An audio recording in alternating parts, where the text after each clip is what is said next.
மூவர் பாடல் பெற்ற ஈசன் தலையில் 2 பள்ளம் உள்ளதால் மேலே பெரும்பள்ளம் என வழங்க காரணம் சொல்லி ஊருக்கு பேர் மேலே பெரும்பள்ளம் ஒரு காரண பேர். வரலாற்றில் தாளவன கஷேத்திரம்னு வரும். தாளம் என்றால் பனை, பனை தான் விருட்சம். பனை மர காடுகளில் வன்னி மர நிழலில் சுவாமி சுயம்பா இருந்திருக்கு. சுந்தரர் பதிகம் 11. சுந்தரர் பாடலில் பனை மரத்தையை பற்றியே பாடுவார். முதல் பதிகம் பார்த்தீங்கன்னா, எனக்கினி தினைத்தனை புகழிடம் அறிந்தேன் பனைக்கனி பழம் போடும் பறவையின் கரைமேல் எனக்கு இனியவன் தமர்க்கும் இனியவன் என்று எழுமையும் இடம் வலம்புறமே அப்படின்னு. சடசட விடுபனை பழம்பொடும் படவடகத்துடு பலி கலந்துலவிய கடை கடை பலி திரு கபாலிதன் இடமதி இடிகரை மணல் அடை இடம் வலம்புறமே. வலம்புறமே வலம்புறமே பனை மரத்தை பற்றி தான் சொல்லுவார். படுமணி முத்தமும் பவளமும் மிக சுமந்துக்கிட்டு வந்து சுவாமியை அன்றாடம் 30 கோடி தேவர்களும் சுவாமியை வழிபடுறாங்களாம். சுந்தரர் சொல்றாரு, தேவாக்கள் எல்லாமே வந்து இங்கேயே தங்குறாங்களாம். சுவாமியை வழிபட்டுட்டு இங்கேயே தங்கிடுறாங்களாம். இது ஒரு கைலாயம்.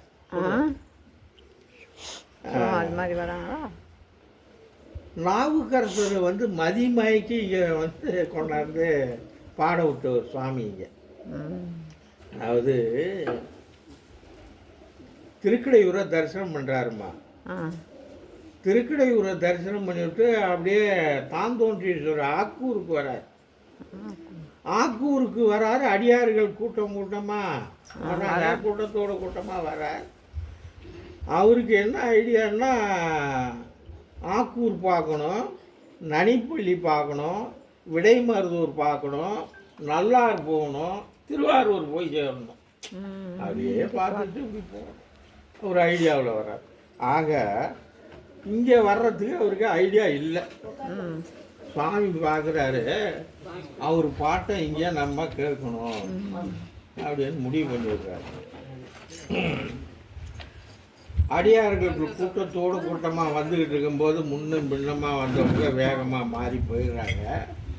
இவர் மாட்டுக வந்துக்கிட்டு இருக்கார். காட்டு வழி எந்த பக்கம் போகிறதுன்னு தெரியல. சுவாமி அங்கே தோன்றிடுறார். அப்படியே அவருக்கு முன்னாடி அப்படியே நூலும் தோளுமா அப்படியே கம்பீரமாக நடந்து போய்கிட்டு இருக்காராம். சுவாமி எங்கே போகிறீங்கிறாரா? நான் ஒரு அடியாரப்பா. ஏன் நீங்கள்? நானும் அடியார் தான். ஆக்கூர் போன வழி செய்யுது. நானும் அங்கே தான் போகிறேன், என் பின்னாடியே வா அப்படின்னு. சரி, அப்படியே போகிறாரா. டக்குன்னு மறைஞ்சு இங்கே வா வாங்கிறாரா. அப்படியே வராரா. அப்படி போய் மறைகிறாரா. இங்கே வா வா வாங்கன்னு அப்படியே சொல்லி அப்படி காட்டி இப்படி காட்டி போக்கு காட்டுறார். ஆக்கூரில் தான் தோன்றி ஆக்கூர் புகுவார் போல வேடம் காட்டுறார். அப்படி காட்டி இப்படி காட்டி அப்படியே கொண்டு வந்து இங்கே விட்டுடுறார். கொண்டாந்து விட்டுட்டு உள்ளே போகிறார். சுவாமி மறைஞ்சு விடுறார். சரி, உள்ளே போனாலும் வருவாருன்னு நினச்சிக்கிட்டு இவர் நிற்கிறாரு. அல்ல, அடியார்கள்லாம் நாவுக்கரசர் வந்திருக்காருன்னு சொல்லி, சுவாமி வந்தீங்க அப்படியே திகைச்சு போய் நிற்கிறீங்களே, என்ன காரணம்? இல்லை, நான் போக வேண்டிய இடம் வேறு. சுவாமி என்னை ஆகிட்டு வந்து விட்டு விட்டு உள்ளே போனார், மறைஞ்சு விட்டார் அப்படின்னு சொல்கிறாரு. ஆஹா, நீங்கள் சுவாமியை பார்த்தோன்னு சொல்கிறீங்களே. ஏன்னா சொல்கிற ஒரு நாவுக்கரசரில் சொல்கிறார், வேற யார்? சுவாமியை பார்த்தோன்னு சொல்கிறீங்களே, சுவாமி எப்படி இருந்தார் கொஞ்சம் சொல்லுங்க அப்படின்னு வணங்கி பவ்யமாக கேட்குறாங்க. அப்போ பாடல் மூலமாக சொல்கிறார், பட்டுடுத்து பவளம்போல் மேனியெல்லாம் பசுஞ்சாந்தம் கொண்டணிந்து இட்டெடுத்து நடமாடி இங்கே வந்தாருக்கு இவ்வூரில் எம்பெருமா ஆவி விட்டுடுமாறு செய்து வேறோர் பதிவுக போவார் போல வட்டணைகள் பட நடந்து மாயம் பேசி வலம்புறமே புக்கங்கே பண்ணினாரே. திருத்தாண்டகம் திருத்தாண்டகத்தில் 13 அது சொல்கிறேன். பட்டு உடுத்தி இருந்தார், பவளம் போல மேனி, பசுஞ்சாந்தம் விபூதி அணிஞ்சிருந்தாரா. எங்கே பார்த்தாலும் என்ன மாய பேச்சு பேசி அப்படி காட்டி இப்படி காட்டி இங்கே கொண்டு வந்து விட்டுட்டாரு. உள்ளே போனார், மறைஞ்சிட்டாரு. சரி, உங்களை வந்து ஆகாய மார்க்கமாக ஆகிட்டு வந்தாரா, தர மார்க்கமாக வந்தீங்களா, எப்படிலாம் வந்தீங்கிறத கேட்குறேன். அப்போ சொல்கிறார், மண்ணளந்த மணிவண்ணர் தாமும் மற்றரை மறைய வானம் வரும் சூழ நின்று கண்மழிந்த திரு நெற்றி உடையார் ஒற்றரை கதநாகம் கையுடையார் காணீர் என்றே சித்தமுடையவர்கள் பின் செல்ல வயல்கள் புடைசூழ் மாட வீதி வலம்புறமே புக்கங்க. என்ன அடியாருக்கும் அடியாராக தான் நடத்தி ஆகிட்டு வந்தார். எங்கே பார்த்தாலும் சதிப்பான நிலங்கள் பூத்து குலுங்குது, யாரை பார்த்தாலும் மகான்களாகவே தோணுதுங்கிற. வீதி வீதியாக நடத்தி ஆகிட்டு வர்றாராம். 4வது வீதி தேரோடு மாட வீதி, ரொம்ப அழகு. மாட வீதி அழகுன்னா சொல்லி மாளாத அழகான வீதியாக இருக்கான். நான் ஆக்கூருக்கு போகணுன்னா, நீ நாளைக்கு போனால் இங்கே வான்ட்டு கொண்டு வந்தார் அப்படின்னு சொல்லி அவர் மதிமயக்கி கொண்டு வந்து இங்கே விட்டுட்டு மறைஞ்சவர். யார்? ஆமாம். தேவாரத்தில் பார்த்தீங்கன்னா முதல் பதிகத்தில் சொல்லுவார். 10 பதிகம் தேவாரம். நாவுக்கரசனுடைய பாடலில் 10 பதிகம் தேவாரம். திருத்தாண்டகம் 13, அதில் முதல் பதிகம். தென் திரையம்பார். தென் திரையோங்கியோதஞ்செண்டடி வீழங்காலை தொண்டிரை தண்டர் கோணை தொழுதடி வணங்கி எங்கும் வண்டுகள் மதுக்கள் மாந்து வளம்புறத்து அடிகடமை கொண்டுணர் கீதம் பாட குடியழகர் ராம் இருந்தவாறு. புரியுதுங்களா? ஏதாவது நானும் விளக்கம் சொன்னாலும் எல்லாம் பேராசிரியர் தவம் இருந்து வந்தது. தென் திரை என்றால் கடல். திரைவேன் தேடி, அதாவது என்ன சொல்லுவாங்க பெரியவங்க, திரைக்கடல் ஓடி திரைவேன் தேடுவாங்க. அந்த அதுமாரி தென் திரைம்பார் இதுக்குனால கடல் தாங்கிற. ஆயிரக்கணக்கான வண்டுகள் தாமரையில் இருக்கிற தேனை குடிச்சுட்டு மது அருந்திய வண்டு போல் ரீங்காரம் கொடுத்துதான். நிறைய தேனை பருகின உடனே அதுக்கு ஒரு மயக்கம், அதுக்கு ஒரு ஆனந்தம். அந்த வண்டு இனம் கூடியாருங்கிறார். அவ்வளோ வண்டு. அது இந்த நாதம் வந்து அப்படியே யாழ்மையிட்ட இசை போல வருதான். அதை சுவாமி கேட்க கேட்க மதிமயங்கி வலம்புறத்திலேயே இருக்கார். நாவுக்கரசர் சொல்கிறாரு. அம்பாவை சொல்லுவார், மடுக்களில் வாழைவாய வண்டினம் இருந்த பொய்கை மிடுக்கல் என்று தம்மிற் பிணை பயின்றனை ஒராள்கள் தொடுத்த நன் மாலை ஏந்தி தொண்டர்கள் பரவியத்த வடித்தடங்கண்ணி பாகர் வலம்புறத்தில் இருந்தவாறு என்பார். மடு என்றால் பள்ளம், பொய்கை என்றால் ஆறு. அந்த வரால்களும் செயல்களும் அப்படியே அழகாக பாய்தான். மீன்கள் பாய்ஞ்சாலே ரொம்ப அழகாக இருக்கும். அப்படி அழகாக பாய்தான். தாமரையில் இருக்கிற அந்த வண்டு அந்த அழகை கண்டு மிடுக்குன்னு சிரிக்குதான். தமிழை பாருங்க எப்படி நயமாக சொல்கிறாங்க. மிடுக்குன்னு சிரிக்குதான். தொண்டர்கள் உங்களை மாதிரி அடியார்கள்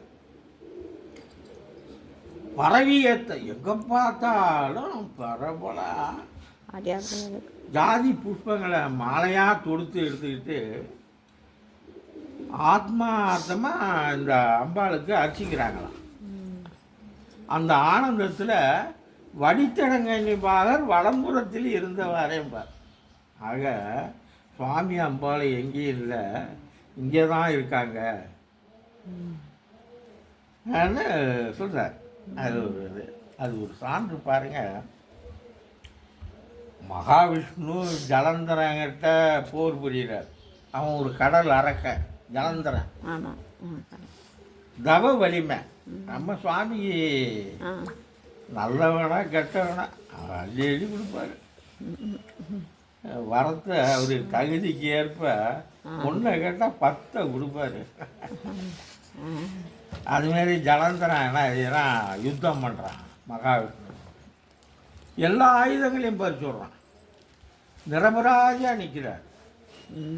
இழந்ததை பெறணும்னா போக்கு இடம் இல்லை, கைலாயம் தான் போகணும், சாமிகிட்ட தான் போகணும். எங்கே போய் எங்கே சுற்றி வந்தாலும் அவங்ககிட்ட தான் போயிடும். கைலாயம் அங்கே பார்த்தா சுவாமி காணும், அம்பாளையும் காணுமா. அங்கே பார்க்குறோம், இங்கே பார்த்தா அமைதியாக உட்காந்துருக்காங்க. இன்னைக்கு அமைதியாக தான் இருப்பாங்க சுவாமி அம்பாளையும்.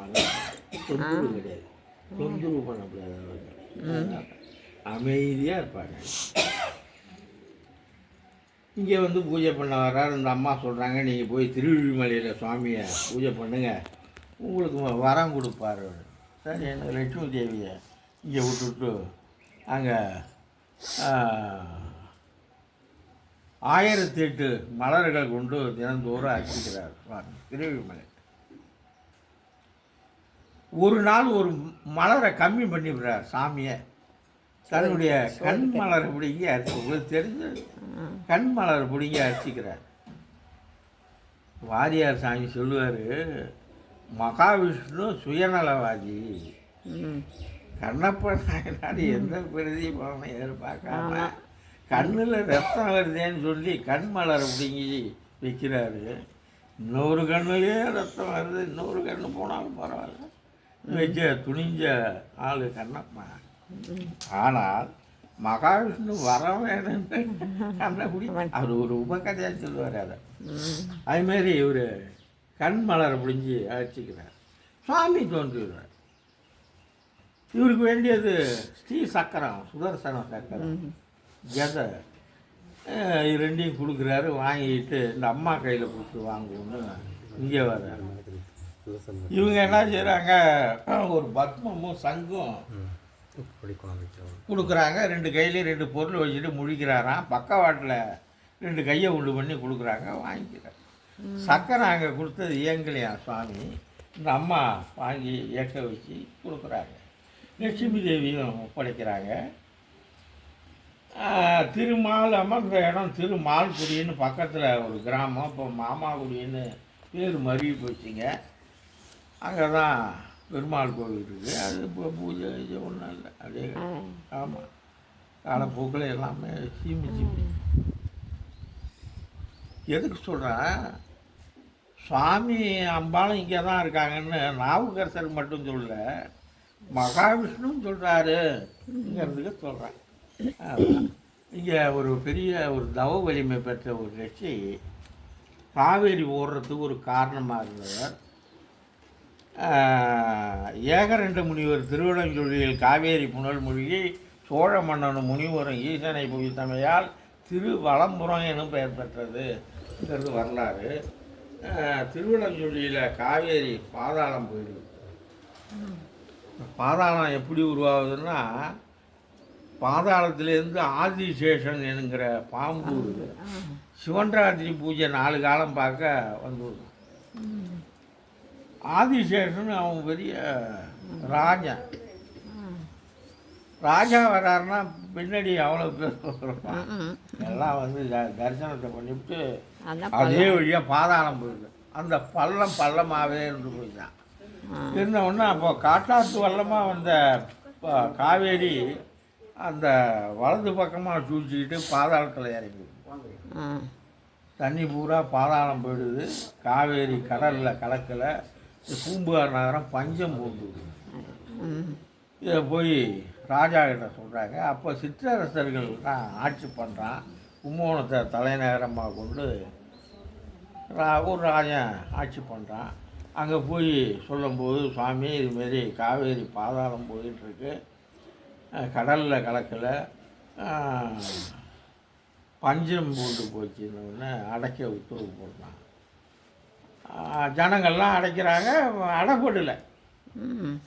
அப்போது நம்ம மக்களை காப்பாற்ற முடியலங்கும்போது ராஜாவாக இருந்த புண்ணியம் இல்லை, நம்ம உயிர் திறக்கிறது தான் உத்தமம்னு சொல்லிவிட்டு ராத்திரியோடு ராத்திரியாக காவலாளி மாதிரி வேஷம் போட்டுக்கிட்டு அரண்மனையை விட்டு போயிடுறான். பக்கத்தில் ஒரு கிராமம், கொட்டையூருங்கிற ஒரு கிராமம், ஆமணக்கு மரங்கள் நிறைந்த வனம். அப்படியே போய்கிட்டு இருக்கான். அந்த மரத்துக்கு கீழே ஒரு முனிவர் தவஸ் பண்ணிகிட்டு இருக்காரு. நம்ம இறக்கறதுல தான் அந்த முனிவர் ஒரு யோசனை கேட்போமேன்னு போய் நிற்கிறான். அந்த முனிவர் கண் முழிச்சு பார்த்துட்டு, யார் சுவாமிங்கிறார். இந்த மாதிரி காவேரி பாதாளம் போகுதுன்னு. அது ஒரு பெரிய சமாச்சாரம் இல்லை. இடை தெரித்தவராவது முடி தெரித்தவராவது அந்த சுழலில் இறங்கணும். சுழல் விடுபட்டு காவேரி பிரபாகம் ஆகி கடலில் கலக்க வாய்ப்பு உண்டுங்கிறார். சரின்னு சொல்லி ராஜா முடி தெரித்தவன், நான் இறங்குறேன். நீ உத்தம, நாட்டை காக்கணும். நான் இயற்கையாக ஜடாமுடி உள்ளவன், எனக்கு சித்து வேலை தெரியும். நான் இறங்கினேன்னா மீண்டுடுவேன், நீ இறங்கினா பாதாளம் போயிடணும். நான் இறங்குறேன். சுவாமி,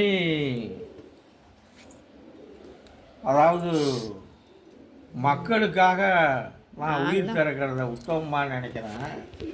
உங்களை இறக்குனா முனிவரை பலி கொடுத்துட்டார் ராஜான்னு எனக்கு இழிச்சொல் வரும், செய்யக்கூடாதுங்கிறான். இப்போ சொல்லுவானா? சொல்ல மாட்டாங்க, தூக்கி போடுறேன் அப்படி. அப்போ நெறி தவறாமல் ஆட்சி பண்ணுறான். ஆட்சி அதுதான். உடனே 2 பேருமே இறங்கி விடுறான். அந்த சுழல் இறங்கின உடனே அடித்து மோதிக்கிட்டு வருது காவேரி. முனிவர் பாட்டுக்கு வராரு. ராஜா ஒரு பக்கம் கரையேறி போயிடுறாரு. முனிவர் இறங்கினார என்ன ஆச்சுன்னு தெரியல, கவலையாக இருக்கார். இவர் ஆனந்தமாக தண்ணியில் வந்து நம்ம கோவிலில் கொஞ்ச காலம் தொண்டு பண்ணிட்டு ஜீவ சமாதி அடைஞ்சிருக்கார். ஆத்திரேய கோத்திரம் அவர் மகரிஷி. ஜீவ சமாதி ஏற்ற மாதிரி இருக்கு. ஆமாம். அப்புறம் ராஜன் கேள்விப்பட்டு வரான், சோழராஜனும் அந்த முனிவருமே சேர்ந்து கோவில் கட்டினதாக வரலாறுங்க.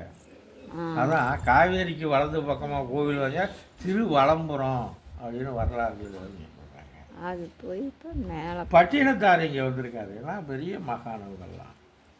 நீங்கள் உட்காந்துருக்கிறது நிற்கிறதுலாம் சாமானியப்பட்ட இடம் நினைக்காதீங்க. ரொம்ப அற்புதமான இடத்துக்கு வந்துருக்கீங்க. அதுதான் என்னால் சொல்ல முடியும். அவங்களாம் பெரிய மகான்மா. பட்டினத்தடிகள் வடிகஞ்சி புதித்து நாவில்லாமணி ஓசை கேட்டு மன்னனுக்கு ஸ்திரீ கத்தி தோஷனை வச்சேன்னா, ஸ்திரீன்னா பெண், பெண்ணை கொன்ற பாவம். ஏகப்பட்ட குடும்பம் கஷ்டப்படுது, அர்த்தம் இல்லாமல் கஷ்டப்படும். ஜாதகம்லாம் பார்த்தா நல்லா இருக்கும், ஆனால் ஒன்றுமே செய்ய முடியாது.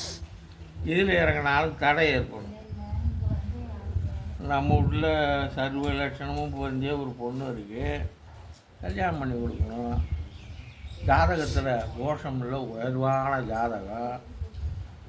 ஒரு பையனை பார்த்தாச்சு, பேசியாச்சு, நாளைக்கு நிச்சயம் பண்ணுறது. நாளைக்கு நிச்சயம் பண்ணுறது இன்றைக்கி நின்று ஏதோ ஒரு காரணம். ஒரு பையனுக்கு பார்த்தா 45 வயசுக்கு மேலே ஆகிடுது, ஒரு கல்யாணம் செலவு பண்ணி தாதோன்னு இழுக்கு. மன உளைச்சல், பொருள் விரயம், ஒரே வக்கரமாக இருக்குது. எதில் இறங்கினாலும் தடை, தொழில் இல்லை, விருத்தி இல்லை, ஒன்றுமே செய்ய முடியாது. இது என்ன காரணம்? பெரியவங்க ஆராய்ச்சி பண்ண. நம்ம யாருக்கும் துரோகம் பண்ணல, யாருக்கும் வஞ்சகம் பண்ணல, எதுவும் செய்யலை, ஏமாறல. இது ஜென்ம ஜென்மாந்திர பாவம். இதை அனுபவிச்சு தான் ஆகணும். முன்னோர்கள் செய்த வினை. கணவன் மனைவி சண்டை போடும்போது படாத இருக்கிறது. இப்போது கணவன் இறந்தால் மனைவி உடன்கட்டை ஏறக்கூடிய காலம். பெண்களை அடிமைப்படுத்தி வாழ்ந்த காலம். கொடூரமான அடிமை. அடித்து கொன்று புதைச்சிருவாங்க. 4 தான் 5 தான். பெண்களை வதப்படுத்தலாம். இப்போ அதான் தலைகீழ மாறி போயிடுச்சு. வதப்படுத்தினேன். டிவிலாம் பார்த்தா தலைகீழ மாறி. அதுமாரி பெண்களை வந்து கொடுமைப்படுத்தின காலம். ஆமாம். ஒரு குடும்பத்தில் 4-5 பேர் சேர்ந்து ஒரு பொண்ணை கொடுமைப்படுத்துறது. அப்போ அந்த கொடுமையில் இனி வாழ்ந்தேன்னா அந்த அம்மா உயிரை மாற்றிக்குது. ஏதோ ஒரு வகையில் துர்மார்க்கம். அவங்க பிராணம் பிரியும் போது யாரால பாதிச்சாங்களோ அவங்கள மனம் குதிச்சு சபிச்சிடுவாங்க. ஆமாம். பச்சை மரத்தில் ஆணியா அது நிழல் போல தொடரும். 7 ஜென்மாவுக்கு காக்குமா. பெண் சாபம் பெரியவங்க சொல்றது 7 பிறவியும் காக்கும் அந்த பெண் சாபங்கிறான். வயிறெறிஞ்சி சபிக்கும். ஆமாம். செய்யாத தவறு ஒரு அம்மாவை 10 பேர் சேர்ந்து நீ தான் அந்த குற்றத்தை செஞ்ச, நீ தான் அந்த தண்டனையை அணிவிச்சாகணும்னு சொல்லி அவங்கள வதப்படுத்தும் போது அவங்க மனம் ஒதுக்கும். அப்போ வயிறு எரிஞ்சு சவிச்சிடுவாங்க. சவிச்சா முடிஞ்சு போச்சு. அதுக்கு வேற ஒன்றும் வழி. அந்த அந்த சாபம் இந்த ஸ்தலத்தில் நிவர்த்தி ஆகுது. ஆச்சுங்களா? அந்த பெண் சாபம் தலைமிதை உன்னில் பழவினை பூமி தளத்திலேயே வளவரின் கீர்த்தினும் மாதேவனை வணங்கல் துறங்கிடும் காட்சி பெயர் எய்தி மெய்ஞானத்துடன் மனமகற்றி பிறவா முத்தி சேர்க்கும் வளம்புறமே. இந்த தளத்துக்கு ஒன்றாலே பழைய வினையெல்லாம் விடுதான். தளத்திலேயே தலைமுறைக்கு தலைமுறைகள் செய்த பாவங்கள் பொழுது கீர்த்தி புகழ் உண்டாகுமா. பக்தி மும்மலங்களையும் அழிச்சு விடுறாராம்.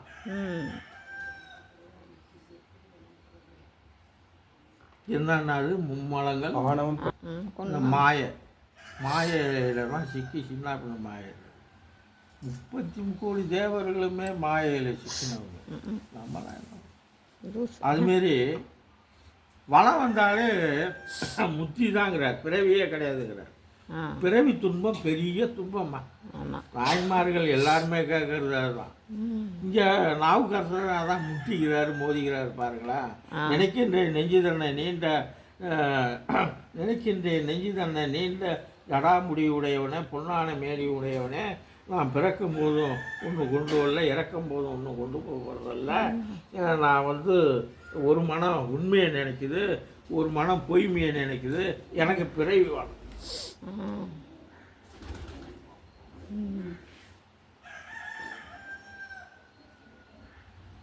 எல்லாரும் நல்லா இருக்கிறாங்க. காரைக்காலம் மேலே பிறவா வர வேண்டும், பிறந்தாலும் உங்களை மறவா. இந்த மாதிரி நாயன்மார்கள் எல்லாருமே பிறவி வானான்னு தான் சொல்லுவாங்க. பட்டணத்தார அந்த பிறவா மோட்ச வீடு இங்கே கிடைக்குது. அதை விட என்ன வேணுங்கிறீங்க? போதும் போதும். அதுவே பிறவிங்கிறது ரொம்ப கஷ்டம்.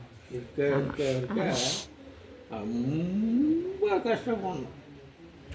இருக்க இருக்க இருக்க இருக்க ரொம்ப கஷ்டம். அந்த பிறவி துன்பம் இங்கே விளக்குது.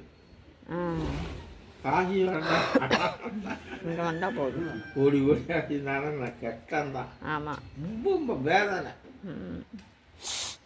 பசியார 2 கஞ்சி குடிச்சிட்டு நிம்மதியான தூக்கம் வந்தால் போதும்.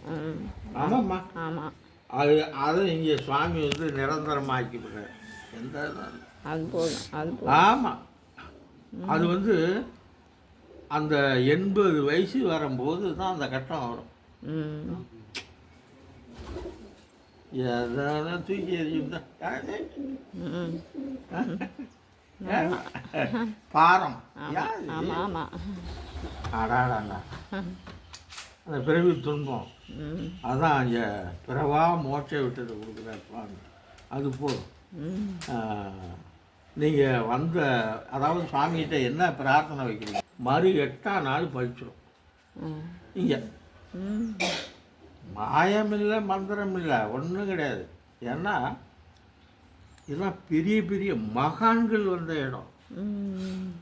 அதுதான் உயிரோட்டமான இடம். உங்களுக்கு பலிக்குது. வேற ஒன்றும் கிடையாது. நான் கண்ட அனுபவம் 45 வருஷம் நான் சொல்கிறேன். எவ்வளவோ இருக்குது. இது 64 பக்கம் கொண்ட வரலாறு. நான் உங்களுக்கு கால்வாசி தான் சொல்லியிருக்கேன். ஆமாம், நிறைய சொல்ல முடியாது. ஆமாம்மா, நிறைய இருக்குது. அது மாட்டுக்கு வந்துக்கிட்டே இருக்கும். ஆமாம். மடை திறந்த வெள்ளம் போல ஆ. அது மாட்டுக்கு வந்துக்கிட்டே இருக்கணும். ம். இது வந்தவங்களுக்கும் பெரிய புண்ணியம்.